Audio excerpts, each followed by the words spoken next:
Allu Arjun arrest అవ్వడం, ఆ తర్వాత అల్లు అర్జున్ బెయిల్ మీద బయటకు రావడం, మళ్ళీ ప్రెస్ మీట్ పెట్టడం, తర్వాత ప్రభుత్వం పరంగా కొంతమంది అధికారులు ప్రెస్ మీట్ పెట్టడం, ఇవన్నీ చకచకా జరిగిపోయాయి. టాలీవుడ్కు చెందిన సినీ ప్రముఖులు ఈరోజు సీఎం రేవంత్ రెడ్డితో భేటీ అయిన విషయం మనందరికీ తెలిసిందే. అయితే ఈ మీటింగ్కి మరి మెగాస్టార్ చిరంజీవి డుమ్మా కొట్టారు. మరి ఆయన డుమ్మా కొట్టడానికి గల కారణం ఏంటి? అసలు ఏదన్నా కారణం చేత ఆయన డుమ్మా కొట్టారా? నాగార్జున అయితే రావడం జరిగింది, బాలకృష్ణ గారు కూడా డుమ్మా కొట్టడం జరిగింది. మరి రానున్న రోజుల్లో అసలు తెలుగు సినిమా ఇండస్ట్రీకి మేము ఎప్పుడు తోడ్పాటు అందిస్తాం, కానీ కండిషన్స్ ఆర్ అప్లైడ్ అని చెప్పి తెలంగాణ రాష్ట్ర ప్రభుత్వం చెప్తుంది. ఎందుకంటే జరిగిన సంఘటన మామూలు విషయం కాదు, చాలా పెద్ద సంఘటన. ఎందుకంటే ఒక ప్రాణం పోయింది, ఇంకో ప్రాణం మృత్యుతో పోరాడుతున్న సమస్య మనందరికీ తెలుసు. సినీ ఇండస్ట్రీలోని సమస్యలను సినీ పెద్దలు ప్రస్తావించిన నేపథ్యంలో వీటి అధ్యయనానికి మంత్రివర్గ ఉపసంఘాన్ని ఏర్పాటు చేయనున్నట్లు సీఎం రేవంత్ రెడ్డి కూడా ప్రకటించారు. ఈ కమిటీలో పలువురు అధికారులతో పాటు సినీ ప్రముఖులు కూడా ఉండనున్నారు. ఈ మేరకు సంబంధిత అధికారులకు సీఎం పలు సూచనలు కూడా చేశారు. ఈ కమిటీ సినిమా పరిశ్రమకు చెందిన అంశాలపై పూర్తి స్థాయిలో పరిశీలన కూడా చేయనుంది. ఇక రానున్న రోజుల్లో మరి తెలంగాణ ప్రభుత్వానికి అదేవిధంగా సినిమా ఇండస్ట్రీకి మధ్య ఎటువంటి పొరపచ్చాలు లేవు, మొత్తం కలిసి వాతావరణంలో వెళ్తాము అనే సామరస్యపూర్వకంగా వెళ్ళనున్న అది జరుగుద్దంటారా? లేదు అంటే ఏమన్నా కండిషన్స్ ఆర్ అప్లై అంటే పెద్ద సినిమాలకి సినిమా టికెట్ల పెంపుకి అంగీకరించిందా, లేదంటే ఎటువంటి సమస్యల్ని ఈ రోజున పరిష్కారం చేసే దిశగా ఉందో మనం తెలుసుకుందాం. ఈరోజు మనతో స్టూడియోలో అందుబాటులో ఉన్నారు మాజీ censor board member, cine producer, cine hero లైన్ సాయి వెంకట్ గారు మనతో స్టూడియోలో అందుబాటులో ఉన్నారు. అదేవిధంగా మనతో సీనియర్ సినీ జర్నలిస్ట్ అశోక్ మనతో జూమ్ కాల్ అందుబాటులో ఉన్నారు. అదేవిధంగా అమరావతి అధ్యక్షులు అమరావతి పరిరక్షణ బహుజన అధ్యక్షులు బాలకోట గారు జూమ్ కాల్లో అందుబాటులోకి వస్తారు. ముందు మనం లైన్ సాయి వెంకట్ గారితో మాట్లాడదాం. సాయి వెంకట్ గారు నమస్తే అండి. నమస్కారం. వెంకట్ గారు, ప్రధానంగా గత నెల రోజులుగా ఏం జరుగుతుందో, దగ్గర 20 రోజులు పుష్ప సినిమా రిలీజ్ అయిన దగ్గర నుంచి ఏం జరుగుతుందో మీకు కూడా తెలుసు. ఇన్ని నాటకీయ పరిణామాల మధ్య సినిమా ఇండస్ట్రీకి, తెలంగాణ ప్రభుత్వానికి ఏదో కొంత గ్యాప్ వచ్చేసింది, సినిమా ఇండస్ట్రీ తరలి వెళ్ళిపోతుందని అవాకులు చెవాకులు పేడి సోషల్ మీడియాలో వస్తున్న దీనికి మీరు ఏం చెప్తారు? ఈరోజు సీఎం రేవంత్ రెడ్డి సినీ పెద్దలు మాట్లాడింది సహృదమైన వాతావరణంలో జరిగినట్టుగా మనకి సమాచారం కూడా అందుతుంది. ఏమంటారు? ఈ 20 డేస్ 25 డేస్ నుంచి జరుగుతున్న టోటల్గా ఏంటంటే, ఈరోజు ఇండస్ట్రీలో దిల్ రాజు గారు కోఆర్డినేషన్ చేసి ఎవరు సినిమా రిలీజ్ ఉన్న వాళ్ళు మాత్రమే వచ్చారు. రేపు జనవరిలో రిలీజ్ ఉన్న ఇంపార్టెంట్ వాళ్ళు రావడం జరిగింది. ముఖ్యంగా చిరంజీవి గారు రాలేదు. ఎందుకంటే సినిమా ఇండస్ట్రీకి ఒక మెగాస్టార్, ఆయనే ఎవ్రీథింగ్. పెద్ద ఆయన అంటే ఇప్పుడు చిరంజీవి గారు తప్ప ఇంకెవరు లేదు. ఇంతకుముందు దాసనారాయణరావు గారు ఉండేది, సెకండ్ పొజిషన్లో ఇప్పుడు ఉన్న పరిస్థితిలో చిరంజీవి గారు. ఆయన ఎందుకు రాలేదనేది అది సస్పెన్సే. ఇకపోతే ఏంటంటే, ఈరోజు వచ్చిన వాళ్ళు ఎవరున్నారు? అసలు నాగార్జున గారు, ఆయన ఇష్యూ మొన్న జరిగింది కాబట్టి వచ్చి కలిశారు. అల్లు అరవింద్ గారు ఇష్యూ ఉంది కాబట్టి కలిశారు. అక్కడ మాకు సంబంధించిన వరకు సమస్యలపైన చర్చించడానికి ఒక చిన్న నిర్మాతలు లేరు, అందులో ఇండస్ట్రీకి సంబంధించి ఫెడరేషన్ లేదు, అండ్ ఇంపార్టెంట్ అన్ని యూనియన్ల వీలు లేరు. ఏమైనా ఆ సంబంధించిన ఒక 10 మంది మాత్రమే వచ్చారు. అది కాదు సినిమా పరిశ్రమ అంటే చాలా పెద్దది, అందరినీ కలుపుకొని పోతేనే పరిశ్రమ. అంటే ప్రధానంగా ఇప్పుడు అల్లు అరవింద్ రావడం అంటే మీరు అన్నట్టు ఇష్యూ మీద వచ్చారనుకోవచ్చు. మిగతా ఇప్పుడు దిల్ రాజు గారి అధ్యక్షన జరిగింది కాబట్టి అందరూ ఒక తాటి మీదకి వచ్చి సీఎం గారితో డైరెక్ట్గా ఇంటరాక్ట్ అవ్వలేరు. కాబట్టి వారి యొక్క సమస్యలను కానీ, లేదంటే ప్రభుత్వం ఏవైతే సూచనలు చేస్తుందో వాటిని మాట్లాడటానికి కానీ, రేట్లు పెంచాలి, బెనిఫిట్ షో అని వచ్చిరు వాళ్ళు అని సీఎం గారు ఆల్రెడీ అసెంబ్లీలో చెప్పారు. నేనున్నంత వరకు పెంచేది లేదు అని. ఇది Telangana film chamber, Andhra film chamber, exhibitor association already మొన్న వాళ్ళు అభినందించారు. మేము కూడా ఎన్నో రోజుల నుంచి కోరుతున్నాం, చిన్న నిర్మాతలు. ఎందుకు అంటే దానివల్ల ఏమవుతుందంటే 1000 రూపాయల టికెట్ 500 టికెట్ చేయడం వల్ల ఒక సామాన్యుడు ఎక్కువ వరకు సినిమా చూసేది సామాన్యుడు. ఈ సామాన్యుడు అతనికి వచ్చే 20,000 శాలరీలో ఓ 5,000 రూపాయలు అతని ఫ్యామిలీతో వెళ్ళి ఆ సినిమాకి పోయిన తర్వాత మళ్ళీ వేరే సినిమా చూడలేడు. ఇకపోతే ఈరోజు ఫ్రైడే టు సండేనే సినిమా, 3 రోజులు సినిమా అనుకునే రోజులు వచ్చాయి. సో అలాంటి పరిస్థితి కాకుండా థియేటర్ రేట్లు పెంచకుండా నెంబర్ ఆఫ్ పర్సన్స్ సినిమా చూసే విధానంగా ఉంటే మాత్రం డెఫినెట్గా 15 రోజులు 20 రోజులు సినిమా థియేటర్లో సినిమా ఉంటుంది. సినిమా కార్మికులు థియేటర్ల కార్మికులు బాగుపడతారు, వాళ్ళకు పని దొరుకుతుంది. గోల్డెన్ డేస్ అన్ని పాత రోజుల్లాగా కొంత వెళితే బాగుంటుందని మీరు అంటున్నారు. బట్ ఈ ఓటీటీ ప్లాట్ఫామ్స్ వచ్చేసిన తర్వాత మరి సినిమా బిజినెస్ అయిపోయిన తర్వాత ఓటీటీ ప్లాట్ఫామ్ కి అమ్ముకోవటం ప్రొడ్యూసర్ అనేది కామన్ అయిపోయిన ఈ నేపథ్యంలో మరి సినిమా ఓటీటీలో అంటే వాళ్ళు ఎప్పుడో నెల రోజుల తర్వాత సినిమా అంటే వాళ్ళు వీళ్ళకి మంచి ఫిగర్ ఇచ్చే అవకాశం ఉండదు, అమౌంట్ ఇచ్చే అవకాశం ఉండదు. మరి ఈ నేపథ్యంలో జరిగే ఓటీటీకి కాకుండా థియేటర్లో 20-30 రోజులు ఆడే రోజులు కరెక్ట్గా జరిగే అవకాశం ఉంటాయండి. 20-30 రోజులు ఆడుతాయి. మొన్న అమరన్ కూడా ఆడింది 3-4 వీక్స్. అంటే మంచి సబ్జెక్టు, మంచి కథ, ప్రజలకు అందించే ఒక సందేశాత్మకంగా ఇలాంటి సినిమాలు తీస్తే డెఫినెట్గా ఆడుతుంది. మనం హైప్ చేసి 2 రోజుల్లోనే 3 రోజుల్లోనే ప్రజల నుంచి డబ్బు లాక్కోవాలని, సో దీంతో తర్వాత థియేటర్లు నడవక లాస్ట్ అండి 3-4 మంత్స్ బ్యాక్ 2-3 నెలలు థియేటర్లు బంద్ చేసేసారు. థియేటర్లు నడవలేని పరిస్థితి వచ్చేసింది. సో కారణం ఏంటంటే పెద్ద సినిమా వచ్చినప్పుడు ఆ 2-3 రోజుల్లోనే ఆ 1000 కోట్లు లాగాలి, దీనికి బెనిఫిట్ షోలని 1000 రూపాయల టికెట్ అని 3000 రూపాయల టికెట్ అని పెట్టడం వల్ల ఏమవుతుంది, సినిమా ఇండస్ట్రీ అనుకోకుండానే కిల్ అవుతుంది. వాళ్ళ స్వార్థం కోసం కిల్ చేస్తున్నారు. ఇప్పుడు మాలాంటి సినిమా చూడాలి, ఇప్పుడు నా సినిమా చూడాలి అంటే, మాలాంటి చిన్న నిర్మాతల సినిమా చూడాలంటే వాడు పెద్ద సినిమాకి డబ్బు పెట్టినాక నాలాంటి సినిమా ఎలా చూస్తాడు? చూడలేడు. చిన్న సినిమాలు బతికితేనే సినిమా ఇండస్ట్రీ బాగుంటుంది. ఈ రోజు నేను ఎగ్జాంపుల్ చెప్తానండి. లాస్ట్ ఇయర్ 525 సినిమాలు సెన్సార్ అయితే అందులో కేవలం 30 నుంచి 40 సినిమాలు మాత్రమే పెద్దది రెండో లెవెల్. అంటే చాలా 1000 కోట్ల సినిమాలు, 200 కోట్ల సినిమాలు. తతిమ 475 సినిమాలు, వారానికి 10 సినిమాలు రిలీజ్ అవుతున్నాయి. బట్ దేనికి కలెక్షన్స్ లేవు, థియేటర్స్ లేవు. ఇచ్చిన థియేటర్స్ కూడా ఎక్కడో ఇస్తారు, ఆ మూలకి ఆ థియేటర్స్ ఉండవు. సరే ఒకవేళ రిలీజ్ చేసుకుందామని ఒక మంచి సినిమా తీసి రిలీజ్ చేద్దాం. డ్రగ్స్ మీద సినిమా వచ్చిందండి, సుమన్ గారు బాగా ప్రమోట్ చేశారు, చిన్న సినిమా, దానికి థియేటర్స్ ఇవ్వలేదు. అలాగా సినిమాకి సందేశాత్మకంగా సినిమా తీయాలి, ఒక అద్భుతమైన సినిమా తీయాలి అని కొన్ని తీసినప్పుడు అతను డిజిటల్కి డబ్బులు కట్టాలి, యూఎఫ్ఓ క్యూబ్కి డబ్బులు కట్టాలి, రిలీజ్కి డబ్బులు కట్టాలి. ఇలాగా ఏమవుతుందంటే ఇది ఒక మాఫియా లాగా తయారైపోయి చిన్న సినిమాని బతకకుండా చేసి, ఈ రోజు కూడా చూడండి మీరు సీఎం గారిని కలిసింది ఎవరు కలిసారు? అంత వాళ్ళు ఎవ్వరు అపాయింట్మెంట్ ఇచ్చేటోళ్ళు కాదు. అక్కడ కూర్చున్న వాళ్ళందరూ కూడా మనకు దొరికే వాళ్ళు కాదు. ఇప్పుడు మన అశోక్ గారు పోయినా కూడా దొరకరు వాళ్ళు, అటువంటి వాళ్ళు. ప్రధానంగా ఇప్పుడున్న సిచ్యువేషన్లో తెలంగాణ ప్రభుత్వానికి సినీ ఇండస్ట్రీకి కొంత గ్యాప్ వచ్చిందనే రూమర్ల నేపథ్యంలో ఆ రూమర్లకి చెక్ పెట్టి తెలంగాణ ప్రభుత్వం ఎప్పుడూ కూడా సినిమా ఇండస్ట్రీని హక్కును చేర్చుకునే ఉంటుంది అన్నదానికి వాళ్ళ సమస్యలను తెలుసుకుంటూనే అట్ ద సేమ్ టైం ప్రభుత్వం ఏం చెప్తుంది బెనిఫిట్ షోల విషయంలో కానీ వాళ్ళ సెక్యూరిటీ ఎవరైతే ఆడియన్స్ ఉన్నారో వాళ్ళ సెక్యూరిటీ విషయంలో, ఎందుకంటే మొన్న జరిగిన సంఘటన సంజయ్ థియేటర్ దగ్గరది మామూలు విషయం కాదు, చాలా పెద్ద విషయం. అలాంటి ఎప్పుడు కూడా మరోసారి పునరావృతం అయితే అది ప్రభుత్వానికి మాయన మచ్చగా ఉండే అవకాశం ఉంది. ఈ నేపథ్యంలో సినిమా ఇండస్ట్రీకి పలు సూచనలు చేసిన నేపథ్యంలో కరెక్ట్గా తెలంగాణ ప్రభుత్వానికి సినీ ఇండస్ట్రీకి కరెక్ట్గా జరిగింది అనుకోవచ్చు సయోధ్య. అంటే ఇదేంటంటే కేవలము ఓ సినిమా పరిశ్రమ వాళ్ళు కలిశారు, సీఎంతో అయిపోయింది సమస్య అనుకొని చెప్పడానికి మాత్రం నడుస్తుంది ఒకవేళ మీడియాలో కానీ. బట్ అసలు సమస్యలన్నీ ఇప్పుడే, ఇవాళ ఎందుకు రాలేదు, అందరూ ఇంపార్టెంట్ వాళ్ళందరూ ఎందుకు రాలేదు, వాళ్ళు నిజంగా వాళ్ళకి అవసరం ఉంటే వస్తారు. ఇలా అవసరం ఉంది కాబట్టి జనవరిలో సంక్రాంతికి సినిమా రిలీజ్ అయ్యే వాళ్ళు వచ్చేసారు. ఏదైనా బెనిఫిట్ షో కానీ థియేటర్ రేట్లు ఏమైనా రేట్లు పెంచుతారేమో అనే ఉద్దేశంలో వచ్చారు. ఎవరికైతే రిక్వైర్మెంట్ ఉందో వాళ్ళే వచ్చారు.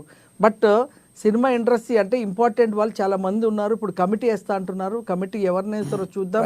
అండ్ చిన్న వాళ్ళని కమిటీలో వేయకపోతే ఆ 10 మందే మళ్ళీ ఆ 10 మందే మెయింటైన్, ఈ డిజిటల్ మాఫియా వాళ్ళే ప్రతిదీ. ఇక్కడ సీఎం గారి దగ్గర పోయినప్పుడు వాళ్ళే, అంటే ఇంకెక్కడ ఉంటాయి చెప్పండి. ఇకపోతే మీరు అన్న దాంట్లో ఇండస్ట్రీ వెళ్ళిపోతుంది అనేది చెప్పారు.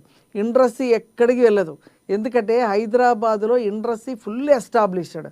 ఈరోజు రామోజీ ఫిల్మ్ సిటీ తీసుకుంటే గత 10-15 సంవత్సరాలుగా తమిళ్ సినిమాలు మన దగ్గరే షూటింగ్ అవుతున్నాయి. హిందీ సినిమాలు, సల్మాన్ ఖాన్ సినిమాలు, అమీర్ ఖాన్ సినిమాలు, తమిళ్లో రజనీకాంత్, విజయ్, ఇలాంటి పెద్ద పెద్ద హీరోల సినిమాలన్నీ కూడా రామోజీ ఫిల్మ్ సిటీలో అవుతున్నాయి. ఇంత ఎస్టాబ్లిష్డ్, ఇంత పెద్ద షూటింగ్స్ చేసుకునే సేఫ్టీ ప్లేస్ ఎక్కడ ఉంది అంటే హైదరాబాద్. ఇప్పుడు మేము బాంబే వెళ్ళి ఏదైనా వెళ్తే మీ హైదరాబాద్లో పెద్ద ఫిలిం సిటీ ఉంది అంటున్నారు. అంటే ఇంతకుముందు ఎక్కడో బాంబేలోనో లేకపోతే ఏదో చెప్పేవాళ్ళు ఈరోజు మన హైదరాబాద్ గురించి మాట్లాడుతున్నారు అదర్ స్టేట్స్ వాళ్ళు. ఏ ఏ స్టేట్ నుంచి వచ్చినా కూడా మన దగ్గర హైదరాబాద్లో షూటింగ్ చేసుకునే పరిస్థితి ఉంది. ఇలాంటి సేఫ్టీ వదిలిపెట్టి 50-60 సంవత్సరాల నుంచి వైజాగ్లో షూటింగ్లు అవుతున్నాయి. మేము కూడా చేసాం షూటింగ్లు.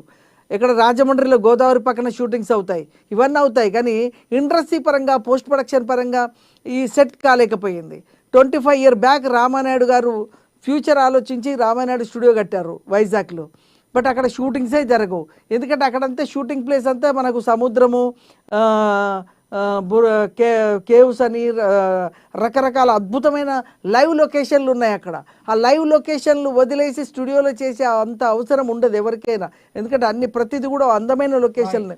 సో అలాంటి లొకేషన్స్ని వదిలేసి ఆ స్టూడియోలో ఎవరు షూటింగ్ నేను కూడా 3 times వెళ్ళినప్పుడు ఆ షూటింగ్స్ ఏం లేవు అక్కడ.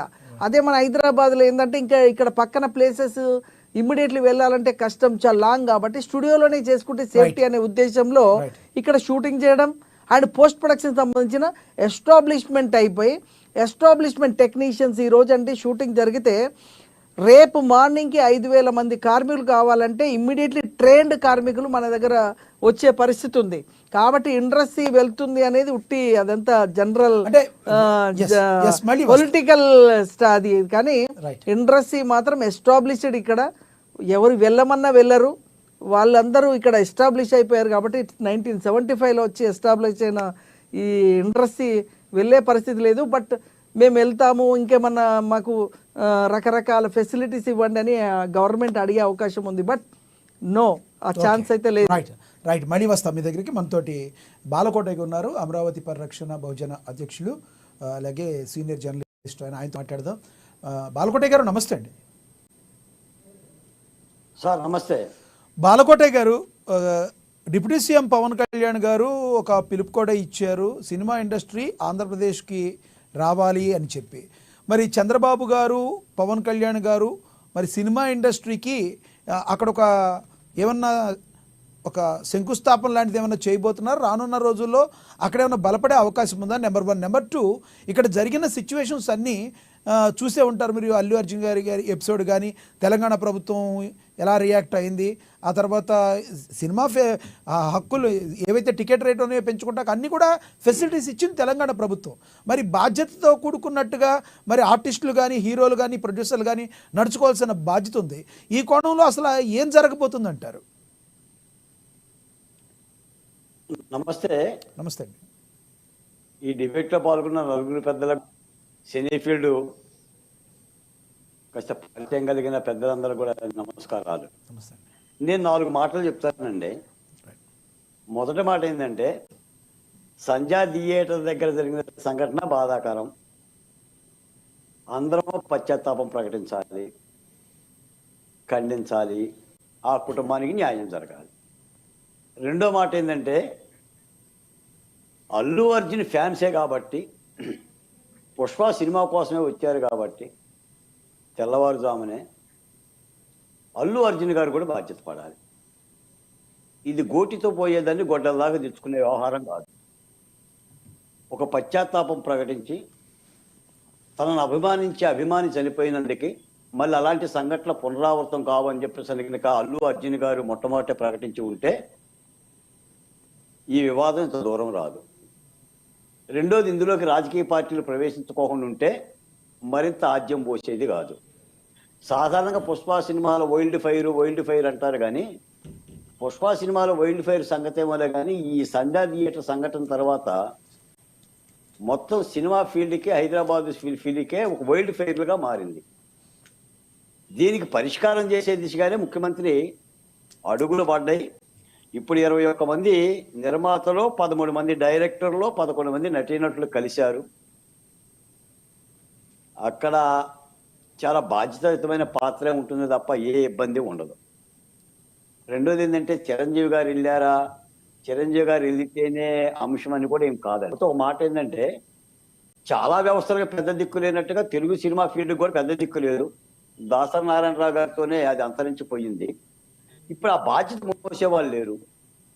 తర్వాత చాలా మంది హీరోలు రాజకీయాలతో ప్రమేయం ఉంది కాబట్టి పదే పదే వివాదం అవుతూ ఉంటుంది. ఆంధ్రప్రదేశ్ నుంచి కూడా వైసీపీ నాయకులు కూడా మాట్లాడుతుంటారు, పవన్ కళ్యాణ్కి అర్జున్ గారికి ఎక్కడో చెడిందంట, నంద్యాల ఎన్నికల్లో ఆయన వైసీపీ అభ్యర్థి ప్రచారంకి వెళ్ళాడంట అని.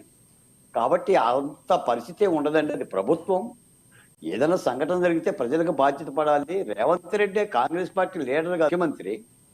ఆయన కూడా ఫిలిం పట్ల కానీ తెలుగు ఇండస్ట్రీ పట్ల కానీ ఎలాంటి వ్యతిరేకత ఉండదో, ఉండటానికి ఆస్కారం లేదు. రెండోది ఏంటంటే హైదరాబాద్ నుంచి తెలుగు ఫీల్డ్ ఎటు వెళ్ళదండి. Hyderabad is the motherland అండి అది. కాకపోతే అంటే ఆంధ్రప్రదేశ్లో కూడా ఏమన్నా ఫీల్డ్లో వెళ్తే వెళ్ళవచ్చు, షూటింగ్లు చేసుకోవచ్చు, అక్కడ నలుగురు ఉండొచ్చు. కానీ ఇక్కడ ఏదో రేవంత్ రెడ్డి గారితో వివాదం వచ్చింది, ఆయన ఏదో కక్ష పట్టాడు, తెలుగు ఫీల్డ్ మొత్తం కూడా తరిమి వెళ్ళిపోండి అనే ఇవన్నీ కూడా అసందర్భమైన మాటలుగానే భావిస్తున్నాను. కాకపోతే ఆంధ్రప్రదేశ్లో కూడా ముఖ్యమంత్రి చంద్రబాబు నాయుడు గారు, పవన్ కళ్యాణ్ గారు కానీ తెలుగు ఫీల్డ్ని ఆహ్వానించే హక్కు వాళ్ళకు ఉంది. ఒక్క తెలుగు ఫీల్డే కాదు, అవసరం వస్తే బాంబే నుంచి హిందీ ఫీల్డ్ కూడా ఆహ్వానిస్తారు. ఎందుకంటే ఆ రాష్ట్ర అధినేతలు వాళ్ళు. ఇప్పుడు పరిశ్రమలు ఎలా అయితే ఆహ్వానిస్తామో కళారంగాలను కూడా ఆహ్వానిస్తారు. ఇష్టం ఉన్న వాళ్ళు అక్కడికి వెళ్ళవచ్చు. ఇప్పుడు విశాఖపట్నం, అరకలోయ ఇవన్నీ కూడా ఇప్పటికే షూటింగ్లు జరుగుతున్న ప్రాంతం. నేను అనేది ఏంటంటే ఇది పెద్దగా వివాదంగా ఆలోచించాల్సినంత సమస్య కాదండి. అసలు రాజకీయాలను ప్రేరేపించాల్సిన అంశం కూడా కాదు. ఒక విధంగా చెప్పాలంటే ఈ రోజున ఉన్న చర్చల్లో సినిమా టికెట్ల ధరల విషయంలో కానీ, అర్ధరాత్రి షో, మార్నింగ్ షో ఇలాంటి షోల యొక్క పద్ధతిలో కానీ ఒక ప్రభుత్వం మాత్రం ఒక నిర్ణయంగా ఒక విధానాన్ని ప్రకటించే దిశగా అడుగులేస్తుంది. ఆ విషయమే చెప్పింది మీటింగులో. తర్వాత ప్రభుత్వం తీసుకుంటున్న సంక్షేమ పథకాల్లో కూడా కాస్త ప్రచార సరళలో సాక్షాత్తు హీరోలు, హీరోయిన్లు కొద్దిగా అండగా ఉండాలని చెప్పని వాళ్ళు కోరారు. ఇవన్నీ కూడా పెద్ద వివాదమైన అంశాలు ఏం కావు. ఇప్పుడు సమాజంలో చైతన్య రూపాలు కలిగించడానికి ఏ ప్రభుత్వం అయినా సరే ఈ రోజున ఒక ప్రభుత్వం నిర్ణయం తీసుకుంటే రేవంత్ రెడ్డి గారితోనే అమలు జరగదు కదండి. తర్వాత వచ్చే ప్రభుత్వాలు కూడా అమలు జరుగుతాయి. కాబట్టి దీన్ని ఏంటంటే ఇది పెద్ద డిస్ప్యూట్గా అయితే అవ్వదు అనుకుంటున్నాను. అసలు ఈ డిస్ప్యూట్ని ఆపటానికే దిల్ రాజు గారు చొరవ తీసుకొని ముఖ్యమంత్రి గారి ఆదేశాల మేరకు ఈ ప్రయత్నాలు జరుగుతున్నాయి. ఏదైనా దీన్ని సహకరించాల్సిందే తప్ప దీనిలో రాజకీయాలు చొప్పించి వివాదం చేయాల్సినంత అవసరం కూడా లేదు. పైపంచి సాక్షాత్ అల్లు అర్జున్ గారి తండ్రి అరవింద్ గారే మీటింగ్లో ఉన్నారు, వెంకటేష్ గారు ఉన్నారు, నాగార్జున గారు ఉన్నారు, తర్వాత మన రాఘవేంద్ర గారు ఉన్నారు. దాదాపు దిగ్గజాలే ఉన్నారు. వాళ్ళు అర్థం చేపిస్తారు. కాబట్టి దీన్ని సంఘటనగానే చూసి వివాదంగా చేసుకోకుండా ఉంటే సినీ ఫీల్డ్కి మంచిది. ఒక్క మాట అయితే ఏంటంటే సార్, ఎవరైనా ఏ సినిమాలోనైనా పుష్ప సినిమాలో పుష్పరాజులో వచ్చామో కానీ నేను తగ్గను, తగ్గేదే లేదు అనొచ్చు. కానీ ఆ కాలు నాదే, ఈ కాలు నేదే అని అనొచ్చు. కానీ చట్టం ముందు మాత్రం పుష్పరాజులు కాదండి. చట్టం ముందు ఎవరైనా తగ్గాల్సిందేనండి. తగ్గకపోతే అది ప్రజాస్వామిక లక్షణం కూడా కాదండి. అసలు బాలకోటయ్య గారు, ఎప్పుడైతే బన్నీ ఒక ప్రవర్తించిన తీరు సరైన దిశలో కన్నా ప్రవర్తించుంటే అసలు ఇక్కడ దాకా వచ్చేది కాదంటారా విషయం? 3 మాటలే చెప్పాలండి బన్నీ గారు.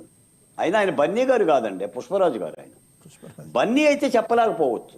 ఆయన బన్నీ స్థాయి నుంచి పుష్పరాజు వరకు ఎదిగాడు.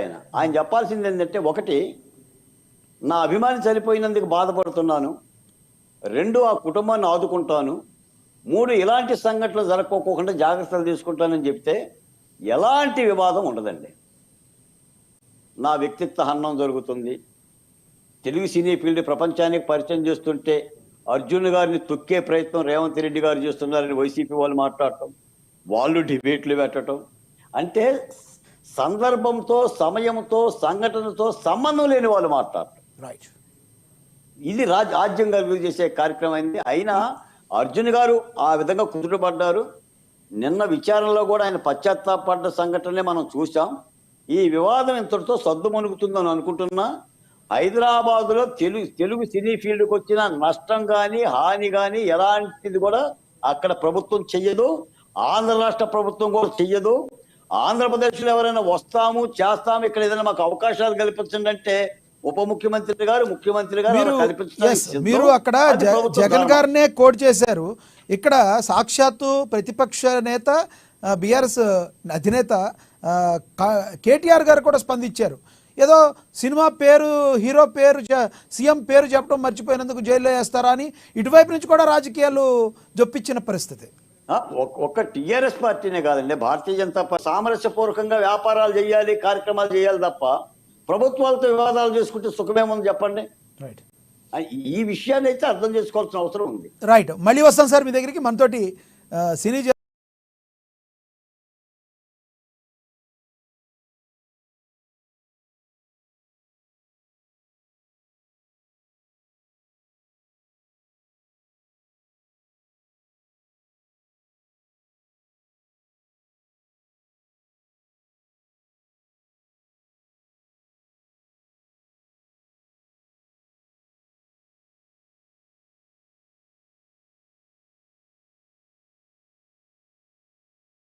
జర్నలిస్ట్ అశోక్ గారు ఉన్నారు జూమ్ కాల్ అందుబాటులో, ఆయనతో మాట్లాడదాం.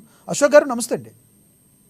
తర్వాత సామాన్యులు అలాగే పొలిటికల్ పార్టీలు, సినిమా ఇండస్ట్రీకి సంబంధించిన పొలిటికల్ పార్టీలు, సినిమా ఇండస్ట్రీకి సంబంధించిన ఇంతమంది ఇన్వాల్వ్ అవ్వడం వల్ల కొంత సీరియస్ అయిపోయింది మ్యాటర్. అయితే దీనికి నిన్న మనం చూసాము, మళ్ళీ అల్లు అరవింద్ నిన్న హాస్పిటల్కి వెళ్ళి ₹1,00,00,000 ప్రకటించాడు అల్లు అర్జున్ సైడ్ నుంచి.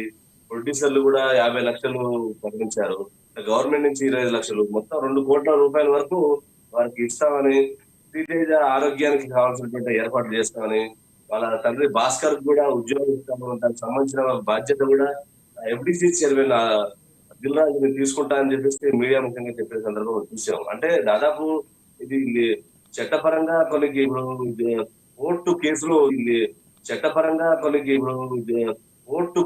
ఉంది, కోర్టులో ఉంది కేసు.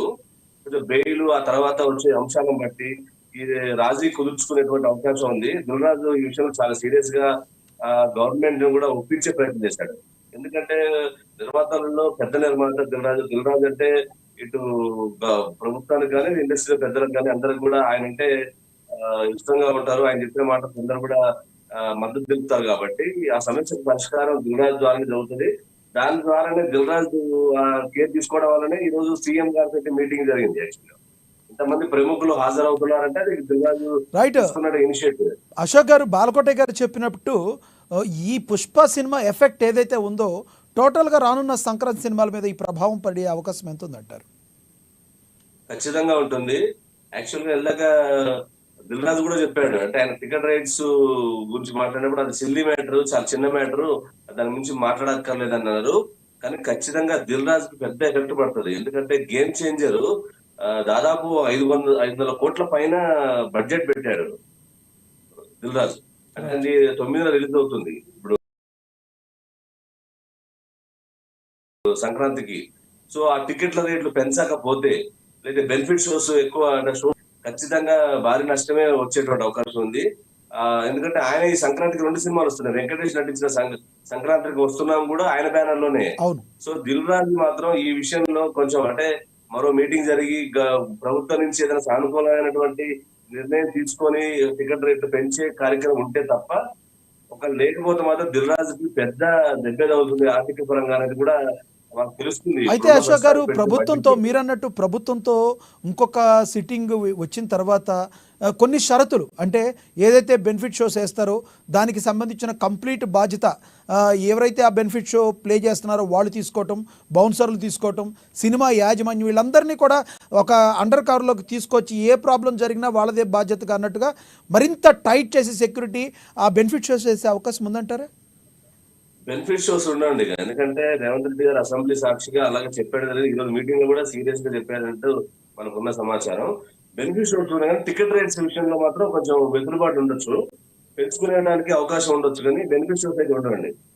దాన్ని మాత్రం ఎక్స్పెక్ట్ చేయడం కూడా ఇప్పుడు ఈ మధ్య కాలం జరుగుతుంది. తర్వాత ఫ్యూచర్ లో ఉంటే ఉండొచ్చు, కానీ ఇప్పుడైతే ఉండదండి. సినిమా ఇండస్ట్రీ ఏదో ఒక రకంగా ఎప్పుడు కూడా గతంలో చూసుకుంటే గత ప్రభుత్వం ఏపీలో బెనిఫిట్ షోస్ లేవు సరిగ్గా కొన్ని సినిమాలకు, అంటే అన్ని సినిమాలకు కాకపోయినా పవన్ కళ్యాణ్ గారు యాక్ట్ చేసిన సినిమాలకి, మెగా ఫ్యామిలీ సినిమాలకి బెనిఫిట్ షోలు లేవు గతంలో.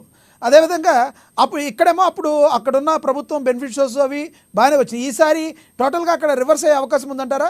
లేదంటే ఇప్పుడు ఈ తెలంగాణలో ఏ పరిస్థితి ఉందో ఏపీలో కూడా అదేవిధంగా బెనిఫిట్ షోస్ క్యాన్సిల్ చేసే అవకాశం ఉందా?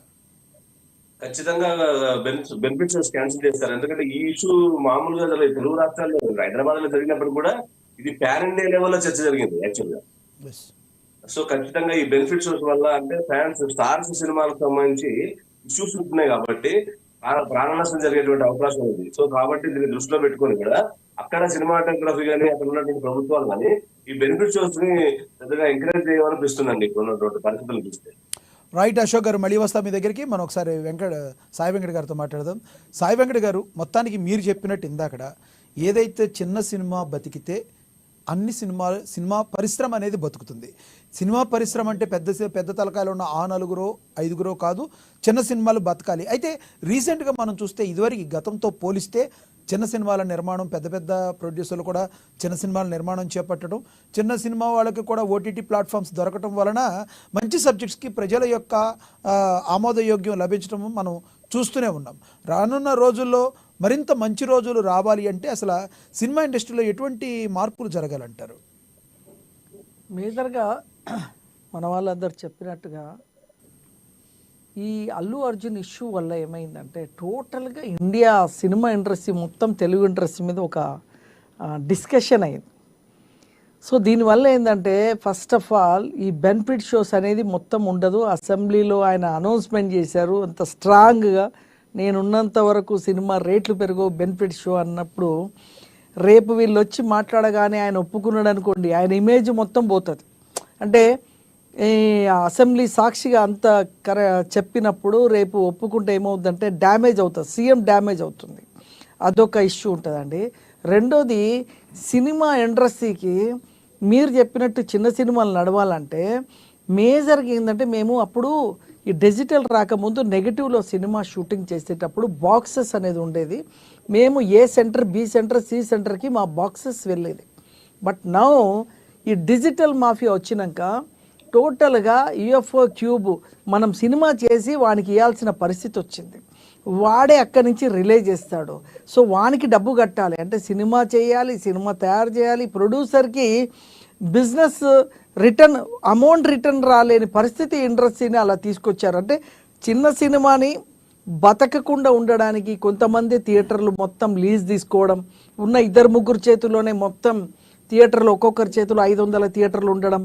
సో మీ చిన్న సినిమాకి ఏం నడుస్తుందని చెప్పి థియేటర్లు ఇవ్వకపోవడం, ఇచ్చినా కూడా ఎక్కడో మూలకి ఇచ్చేయడం.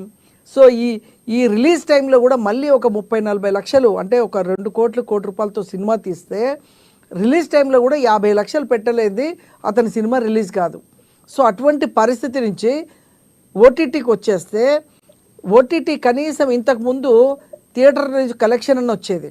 ఎప్పుడైతే ఓటీటీ వచ్చిందో ఓటీటీ వాళ్ళు కూడా పెద్ద సినిమాలే సిండికేట్లో తీసుకుంటున్నారు. చిన్న సినిమాలు అక్కడ కూడా ప్లాట్ఫామ్లు కూడా పెద్ద సినిమా తలకాయల్లో వాళ్ళే ఉన్నాయి కదా ఓటీటీ ప్లాట్ఫామ్. అదే చెప్తున్నాను కదా, ఇక్కడ వాళ్ళే మాఫియా, అక్కడ వాళ్ళే మాఫియా. చిన్న సినిమా మ్యాక్సిమం ఎంతోమంది అభిరుచి ఉండి సినిమా తీయాలి, మేము మా టాలెంట్ నిరూపించుకోవాలని చెప్పి చాలామంది వచ్చి ఇవాళ ఇంతమంది ఆర్టిస్టులు పరిచయం అవుతానికి కారణం చిన్న సినిమాలు. ఆ రోజుల్లో ఇంత ప్రొడక్షన్ లేదు, పెద్ద సినిమాలే ఉండేది. బట్ ఈ రోజుల్లో చిన్న సినిమా ప్రొడక్షన్ లేకపోతే అసలు సినిమానే లేదు. ఆ 30-40 సినిమాలే అంటే అసలు కృష్ణానగర్, ఇందిరానగర్ ఏం ఉండదు, ఖాళీ ఉంటుంది. సో ఈ 500 సినిమాలు ఒక ఇయర్లో చిన్న సినిమాలు షూటింగ్ అవుతున్నాయి, దాదాపు సెన్సార్ అయినాయి. బట్ షూటింగ్లు జరుగుతూ కంటిన్యూ వర్క్ ఉన్నాయి, ఇంకొక 1000 సినిమాలు ఉంటాయి. సో సినిమా ఇండస్ట్రీ చిన్న సినిమాలతో నడుస్తుంది, చిన్న సినిమాల మీద ఇన్కమ్ సోర్స్ వస్తుంది, చిన్న సినిమా మీద కార్మికుడికి అవకాశం దొరుకుతుంది. బట్ చిన్న సినిమాని ఎక్కడ కూడా ఎంకరేజ్ చేయట్లేదు. ఓ చిన్న సినిమాకి థియేటర్లు ఇవ్వడం కానీ, ఈ డిజిటల్ నుంచి ఎగ్జంప్షన్స్ కానీ, పుష్ప సినిమాకి అంతే డబ్బు కట్టాలి, నా సినిమాకి అంతే డబ్బు కట్టాలి, 1000 కోట్ల సినిమాకి అదే అమౌంట్ పే చేయాలి సెన్సార్కి, నా సినిమాకి అదే పే చేయాలంటే ఇక్కడ సినిమాలాగే చూస్తారు. 1000 కోట్ల సినిమానా, నాది 2 కోట్ల సినిమా, 5 కోట్ల సినిమా అనేది కాదు. ఎక్కడ పోయినా ఛార్జెస్ అంటే సేమ్ ఉంటుంది.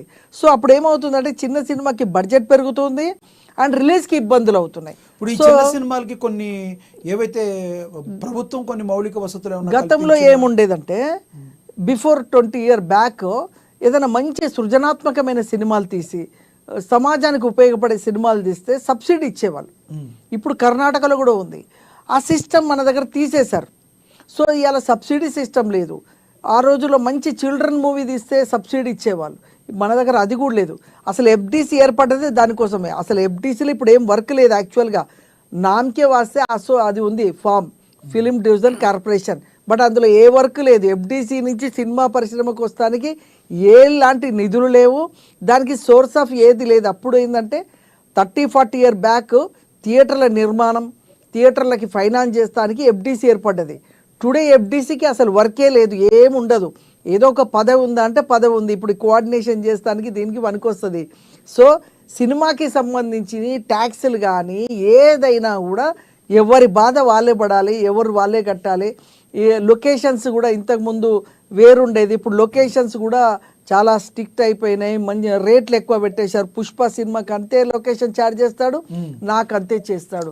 అంటే 1 కోటి రూపాయలతో 2 కోట్లతో సినిమా చేసే చిన్న నిర్మాతకి అంతే, 1000 కోట్ల సినిమాకి అంతే. ఎక్కడ మార్పు ఎక్కడ తీసుకురావాలంటారు? అంటే ఇక్కడ ఏంటంటే వాళ్ళు ఒకటే సినిమా నిర్మాణం అయితే అప్పుడేమో అంతా ఒకటే సినిమా అంటాడు, రిలీజ్ అయితే అప్పుడు మాత్రం మాది పెద్ద సినిమా మీ చిన్న సినిమా అంటాడు. అంటే అక్కడేమో నిర్మాణ టైంలో సినిమా అంతా ఒకటేనండి, అంతే అదే ఛార్జ్ కట్టాలి అంటాడు. రిలీజ్ అయ్యే టైంకు మాత్రం మీది చిన్న సినిమా అండి, చిన్న సినిమాకి ఎక్కడ ఇస్తాం థియేటర్లు అంటారు. ఇప్పుడు మీరు చెప్పింది 15 సంవత్సరాల నుంచి జరుగుతుంది, కోకటి వేళతో లోపలికి జొప్పించుకుపోయింది. దీన్ని ఒక్కసారిగా బయటికి తీయటం అనేది జరగదు. అసలు ఏ పని చేస్తే ప్రభుత్వం ఏం చేస్తే సినిమా పెద్దలు ఎలా రియాక్ట్ అవ్వాలి? పెద్ద సినిమాల్ని దిల్ రాజు గారు పెద్దోళ్ళందరినీ కొంతమందిని తీసుకొని వెళ్ళి కల్పించి ఈరోజు ఒక షో చేసేసారు. సినిమా పరిశ్రమ అంతా కలిసే ఉంది, గవర్నమెంట్కి అనుబంధం ఉందని. ఏది అసలు సమస్యలు ఏంటి, చిన్న సినిమాలు ఏంటి, ప్రొడక్షన్ జరుగుతున్న చిన్న సినిమాలకి ఏం సపోర్ట్ చేస్తాము, ఎక్కడైనా డిస్కషన్ అయిందా? ఏం ఈ యొక్క సమస్య పోవాలి. చాలాసార్లు కేటీఆర్ గారు కూడా కమిటీ వేసారు, లాస్ట్ టైం అంతకుముందు కమిటీ వేసాం, అంతకుముందు 5 మెన్ కమిటీ వేశారు. అంతకుముందు కాంగ్రెస్ గవర్నమెంట్లో కూడా చిన్న సినిమాల కోసం వేశారు. బట్ ఏదైనా వేయడం వరకే జరుగుతుంది కానీ ప్రాక్టికల్గా ఏది జరగలేదు. నేను 20 ఇయర్స్ నుంచి ఆర్గనైజేషన్లో ఉన్నాను, ఛాంబర్లో చేశాను, యునానిమస్గా అది ఏంది ఇండిపెండెంట్గా నిలబడి కూడా గెలిచాను, నేను ఎలక్షన్లో గెలిచాము, ఎన్నో పదవులు చేశాం. బట్ ఎప్పటి నుంచి పోరాటం చేస్తున్నా ఈ డిజిటల్ మాఫియా పోలేదు, ఈ థియేటర్ల ఇష్యూ పోలేదు. చిన్న సినిమాకి సపోర్ట్, చిన్న సినిమాకి ఒక రేట్ పెట్టాలి కదా. ఇప్పుడు థియేటర్లో ఏమో రిలీజ్ టైంలో పెద్ద సినిమాకి 1000 రూపాయల టికెట్ అంటే కూడా వాడు ఫస్ట్ డే ఊపుతో హైప్తో వెళ్ళి చూస్తాడు. మా సినిమా ఇప్పుడు ఏంది, మొన్న ఛాంబర్ వాళ్ళు, తెలంగాణ ఛాంబర్ థియేటర్ వాళ్ళు మాట్లాడింది అదే. ఇప్పుడు ఏమైందంటే థియేటర్ రేట్లు ఒక్కొక్క సినిమాకి పెంచడం వల్ల ఏమవుతుందంటే ప్రజలు కూడా కన్ఫ్యూజ్లు ఉన్నారు. ఇప్పుడు ఒక పెద్ద సినిమా రిలీజ్ అయితే టికెట్ ఎంత, చిన్న సినిమా రిలీజ్ అయితే టికెట్ ఎంత. అంటే మా సినిమా కూడా అట్లనే 300-400 రూపాయల టికెట్ అనుకుంటున్నారు. అలా ఉండదు, చిన్న సినిమాకి రేట్ మారిపోతుంది. బట్ ప్రజలకు తెలియదు. ఒకసారి పెద్ద సినిమాకి వెళ్తారు, అక్కడ 400 రూపాయల టికెట్ ఉంటుంది. ఇప్పుడు మా లాంటి చిన్న సినిమాలు అంటే 2 కోట్లు 5 కోట్లతో సినిమా తీసిన చిన్న సినిమాలు వారానికి 10 సినిమాలు. రానున్న రోజుల్లో సినిమాలో యాడ్లతో పాటు మా సినిమా టికెట్ ధర ఇంతే అని కూడా యాడ్ చేయాల్సి వస్తుంది. ఎస్, కరెక్ట్ చెప్పారు మీరు. సో మొన్న జరిగిన ఛాంబర్లో కూడా ఇదే డిస్కషన్, కన్ఫ్యూజులు ఉన్నారు జనాలు. ఇంతకుముందు 100 రూపాయల టికెట్ అంటే స్ట్రెంత్ ఎక్కువ వస్తుంది, ఒక 200 మంది వచ్చారు అనుకోండి 20,000 కలెక్షన్ వస్తుంది. మనం 300 రూపాయల టికెట్ పెట్టామనుకోండి 10 మందే ఉంటారు థియేటర్. ఆ 10 మంది థియేటర్లో ఉండేసరికి ఏమంటారు, చిన్న సినిమాకి జనం లేరు అంటారు. సో ఇక్కడ ఏమవుతుందంటే కన్ఫ్యూజ్, అంటే పెద్ద స్టార్ ఉంటేనే సినిమాకి వెళ్ళే పరిస్థితి. ఓపెనింగ్ ఉంటుంది, ఓపెనింగ్తో హైప్ తీసుకొస్తారు, పబ్లిసిటీ విపరీతంగా చేస్తారు. ఇప్పుడు చూడండి మీకు ఎగ్జాంపుల్, పుష్ప లాంటి అంత పాన్ ఇండియా లెవెల్ 1000 కోట్ల సినిమా తీసిన దానికే ప్రమోషన్ కోసం ప్రజలలో వెళ్ళాల్సి వచ్చింది అల్లు అర్జున్. ఎందుకు వెళ్ళాడు ఆయన ఇంట్లో కూర్చుంటే సినిమా ఆడదా, జనం చూడరా? బట్ ప్రమోషన్ హైప్ చేసుకోవడం గురించి ఓ స్టార్ హీరో అయి ఉండి కూడా ఆయన కూడా పబ్లిక్ లో తిరగాల్సిన పరిస్థితి ఆ ప్రెషర్ ఉంటది ఎట్లయినా. ఎందుకంటే 300 కోట్లు రెమ్యునరేషన్ తీసుకున్నప్పుడు ఆ ప్రెషర్ ఉండదా? 200 కోట్లు డైరెక్టర్ తీసుకుని 300 కోట్లు హీరో తీసుకుంటే ఈ రెమ్యునరేషన్, ఈ డబ్బంతా ఎవరి దగ్గర? ప్రజలు, ఫ్యాన్స్ దగ్గర లాగాలి. ఫస్ట్ సినిమా చూసేది ఎవరు? ఫ్యాన్స్ చూస్తారు. ఫ్యాన్స్ దగ్గర ఎక్కువ డబ్బు లాగాలి. సో అంటే మా ఫ్యాన్స్, మా వాళ్ళు గొప్పోళ్ళు అంటారు. తీరా చూస్తారు కదా ఫ్యాన్స్కి 3,000 రూపాయల టికెట్, ఫస్ట్ డే బెనిఫిట్స్ చూస్తే 3,000 రూపాయల టికెట్, వాడు ఒక 5గురు ఫ్యామిలీ చూస్తే 15,000 రూపాయలు. అంటే ఎవరికి పోతుంది ఆ డబ్బు? హీరోకి, డైరెక్టర్కి పోతుంది. ఇది ఎక్కడి నుంచి వచ్చింది డబ్బు? ఫ్యాన్స్ నుంచే వస్తుంది. ఇప్పుడు మాలాంటి వాళ్ళు ఉన్నారు, మేము ఫస్ట్ డే పోయి సినిమా చూడం. జనరల్గా రన్నింగ్లో ఎప్పుడో వీలున్నప్పుడు సినిమా చూస్తాం. ఫస్ట్ డే చూడాలని, బెనిఫిట్ షో చూడాలని అనుకునే వాళ్ళు ఎవరు? ఫ్యాన్సే చూస్తారు. సో ఫ్యాన్స్ దగ్గర ఎక్కువ డబ్బులు ఆగడం, దీంతో ఇన్ని కోట్ల కలెక్షన్ వచ్చింది, మేము టార్గెట్ ఇది అయిపోయింది, మేము 1000 కోట్లని టార్గెట్ చేసేసాం, 1200 కోట్లు వచ్చిందని. మరి అది ఎంతవరకు నిజమా ఏందనేది తెలియదు అది. బట్ ఈ యొక్క ఊపు ఈ హీరోకి 1000 కోట్లు వచ్చింది సార్. ఎగ్జాంపుల్ బాహుబలి చూద్దామండి. బాహుబలి అంత బ్లాక్ బస్టరు అసలు ఒక ట్రెండ్ క్రియేట్ చేసింది. ఓ చైనాలో దగ్గర కానీ, జపాన్ కానీ ప్రపంచవ్యాప్తంగా రిలీజ్ అయిపోయి బాహుబలి అంత బ్లాక్ బస్టర్ హిట్, అసలు మామూలు హిట్ కాదు. ఒక తెలుగు ఇండస్ట్రీని ఒక్కసారి తీసుకొని వెళ్ళి ఎక్కడొక దగ్గర కూర్చోబెట్టిన బాహుబలి సినిమాకి ఇంత కాంట్రవర్సీ కాలేదు. సినిమాలో హెవీ దమ్ముంది, ఆ సినిమా తీసిన విధానం బాగుంది, దానివల్ల సమాజానికి కూడా ఒక మంచి కథను అందించినట్టుగా ఉంది. ఇప్పుడు చూడండి, సమాజానికి కూడా మనం గతంలో సినిమాలు తీసినట్టయితే ఏదైనా, ఉదాహరణ పోకిరి, ఫస్ట్ హాఫ్లో అంతా ఒక మాఫియా డాన్, సెకండ్ హాఫ్లో తను పోలీస్ ఆఫీసర్ అనగానే ఇమ్మీడియట్లీ ఒక హీరోయిజం వచ్చేసింది. అలాగనే ఎప్పుడు కూడా హీరో సినిమా మొదటి నుంచి 75 సంవత్సరాల నుంచి కూడా సినిమా అంటే మంచి పని చేసేవాడు హీరో. సో మనం ఏం చెప్తున్నాం ఇప్పుడు, మమ్మల్ని కూడా సినిమా ఇండస్ట్రీ మమ్మల్ని ఏమంటుంది, మమ్మల్ని కూడా బయట జనాలు ఏమంటారు, ఏమండి ఇలాంటి సినిమాలు తీస్తే సమాజానికి బ్యాడ్ వస్తుందంటారు. బట్ జనము మొన్న డ్రగ్స్ మీద సినిమా చూస్తే జనం 10 మంది లేరండి థియేటర్లో. నెగటివ్ కోసం జనం 1000 మంది వస్తున్నారు. అంటే జనాలని అలవాటు చేసేస్తున్నారు. సో నెగిటివ్ కున్నంత టికెట్ అంటే నెగిటివ్ గా సినిమా తీస్తే జనాలు ఇమ్మీడియట్లీ వచ్చేస్తున్నారు. ఒక మంచి సినిమా, సృజనాత్మకమైన సినిమా, ఇప్పుడు నేను దేవుడి మీద సినిమా తీసిన, నేను దేవుడి మీద సినిమా చూస్తే ఇమ్మీడియట్లీ జనం రారు. అదే నెగిటివ్గా ఏదైనా తీస్తే జనం వస్తారు. రైట్, ఇవాళ టాపిక్ మీద కంక్లూడ్ చేయండి సార్, ఏమంటారు ఫైనల్గా మీరు చెప్పండి, సమయం తక్కువ ఉంది. ఈరోజు టాపిక్ ఒకటే. ఈరోజు పెద్దవాళ్ళందరూ కొంతమంది కూర్చున్నారు, పెద్దవాళ్ళంటే అందరు కాదు, కొంతమంది కూర్చున్నారు. బట్ చిన్న సినిమాలతో కూడా మేము మాట్లాడతాం అందరం. మేము కూడా సీఎం గారికి ఒక రిప్రజెంటేషన్, చిన్న సినిమాల నుంచి ఒక రిప్రజెంటేషన్ ప్లాన్ చేస్తాము. మేము కూడా కొంతమంది వెళ్ళి సీఎం గారి అపాయింట్మెంట్ తీసుకొని కలిసి అసలు చిన్న సినిమా ప్రాబ్లం ఏంది, చిన్న సినిమాకి ఏం కావాలి అని. ఎందుకంటే వాళ్ళు ఎంతసేపు వాళ్ళ గురించి చెప్తారు, వాళ్ళ లాభాలు వాళ్ళకి చెప్తారు. మరి చిన్నవాడి గురించి చెప్పేవాడు ఎవరు, చిన్నవాళ్ళ గురించి మాట్లాడేది ఎవరు? సో దీని గురించి మేము కూడా సీఎం గారిని కలవాలనే ప్లాన్ చేస్తున్నాం. రైట్, బాలకోటి గారు కంక్లూడ్ చేయండి ప్లీజ్. నరహరి శెట్టి గారు 3 మాటలు చెప్తున్నా. మొట్టమొదట సినిమా ఫీల్డ్కి పెద్ద దిక్కు లేదు. చాలా వ్యవస్థలాగానే తెలుగు ఇండస్ట్రీలో కూడా దాసరి నారాయణరావు గారి తర్వాత ఆ పాత్ర పోషించే బాధ్యతాయుతమైన వాళ్ళు లేరు. చిన్న సినిమా, మధ్య సినిమా, పెద్ద సినిమా అని 3 తరగతులు అయింది. ఎవరి గోల వారిది, ఎవరి సినిమా వాడిది, ఎవరి డబ్బులు వాడి. కానీ తెలుగు సినిమా ఫీల్డ్కి ఒక ప్రపంచ చరిత్ర ఉంది. దాని రథసారథి స్వర్గీయ నందమూరి తారక రామారావు, ఏఎన్ఆర్, కృష్ణ, శోభన్ బాబు, ఎస్పి రంగారావు, ఎంతోమంది ఉద్దాండ కళాపిండాలు కష్టపడి మద్రాసు నుంచి హైదరాబాద్ తీస్తే ఆ కళామతలు ఒక పెద్ద ఇండస్ట్రీ అయ్యింది. దాన్ని కాపాడుకోవాల్సిన బాధ్యత ఉంది. కనీసం పరువునైనా నిలబెట్టుకోవాలి. ఇలాంటి సంఘటనలు జరిగినప్పుడు, అంటే ప్రజలు అభిమానులు చనిపోయినప్పుడు బాధ్యత పడే హృదయాలన్నా నేర్చుకునే విధంగా పెద్ద దిక్కుగా ఉండాలి, వాళ్ళు సంఘటితంగా ఉండాలి. ఆ సంఘటితం లేనంత వరకు విభేదాలు ఏ వ్యవస్థలో ఉన్నా కూడా వ్యవహారం ఎలాగనే ఉంటుంది. రైట్. రెండోది, అల్లు అర్జున్కి వచ్చే నష్టం ఏమీ లేదు. ఆయన బెయిల్ ఏమీ రద్దు కాదు, ఆయన జైలుకేం పోడు. ఇది నాకు మిత్రుడు చెప్పినట్టుగా టీ కప్పుల తుఫాను లాగానే ఇది సమచిపోతుంది. కాకపోతే జాగరూకతగా ఉంటే వ్యవహారం ఇంతవరకు వచ్చి రేపు విడుదలయ్యే సినిమాలకు కూడా ఇబ్బంది కలిగేది కాదు. మూడోది, ఈ పరిణామాల నేపథ్యంలో ఆంధ్రప్రదేశ్ ప్రభుత్వం, ముఖ్యంగా ఉప ముఖ్యమంత్రి పవన్ కళ్యాణ్ గారు కూడా ఈ సినిమా ధరల విషయంలో కానీ, సినిమా బెనిఫిట్ షోల విషయంలో కానీ చిన్న సినిమాలు పెద్ద సినిమాలు అనే విభజన న్యాయం లేకుండా ఒక విధాన కల్పన చేసుకోవాలి.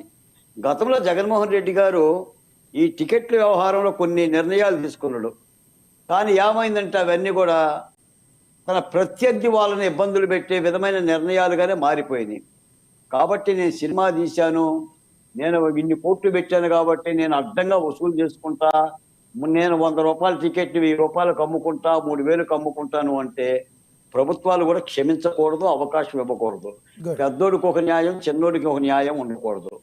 ప్రభుత్వాలు కూడా ఒకరికి ఒక న్యాయం చేసిన తర్వాత అందరూ అడుగుతారు.